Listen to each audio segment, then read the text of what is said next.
around. Yes. Well, helping to determine the severity of a storm using data on storm tides, waves, and coastal flooding. That's the information storm tide sensors give the USGS and NOAA scientists to improve forecasting models.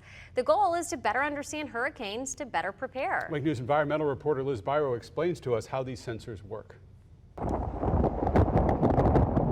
The rush of water. There was, a river going down the street. Just watched it rise to 6 foot of water. The push from the wind. There it goes. It's going to take out the... Oh, no. Can be a deadly combination, as we all know now. Statistically, storm surge is the greatest killer, and that was the case with Ian. We had Lee County have the greatest death toll, and that was because of storm surge, that water level rise of upwards of 15 feet. Storm surge's potential to take lives, damage property, and our coastal ecosystems is why studying and understanding it is so important. Thanks to technology and data mapping, we can do that. The main purpose of our sensors is to record the height of the storm surge and the duration throughout the storm. Don Hampton is a hydrologic technician with the U.S. Geological Survey. He, along with 50 members, deployed more than 400 water level sensors just days before Hurricane Ian roared ashore. We'll attach this little bracket on a bridge piling or a dock piling, something we expect to survive the storm. And we'll attach our little sensor in there. And then once that's in there, we'll slide this over to protect it. And then we'll let it go, and we'll come back after the storm to recover. At 6:39 p.m. on that unforgettable Wednesday, this sensor attached to the Fort Myers Beach Pier recorded a 13.23-foot surge. It was the highest water level recorded by these sensors, but not the highest recorded by USGS. 2 miles down the road and 2 weeks after Ian, teams measured this water line, 13.8 feet above ground. If you go back 200 years, there has never been a storm surge to that caliber in Southwest Florida.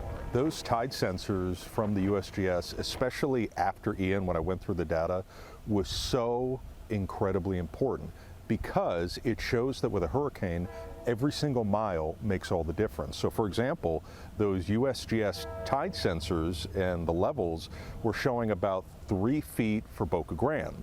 But in the case of Sanibel, they were in that worst part of the storm, just 20 miles south of the Boca Grande sensors. They hit about 13 feet. A 10-foot difference in just 20 miles from Boca Grande to Sanibel. Every mile makes a difference. It just pinpoints why we need to collect this data in order to improve these models and help the public, prepare the public for future events.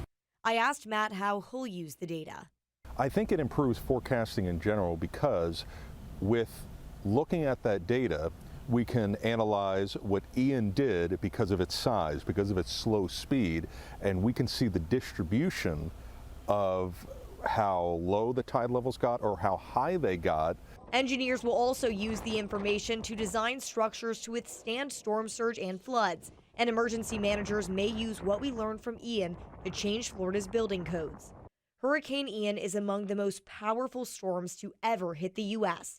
150 mile-per-hour winds, 2.6 million people without power, 12.6 billion in insured losses. But with these sensors, USGS says we should be more prepared for future storms. Liz Byro, Wink News.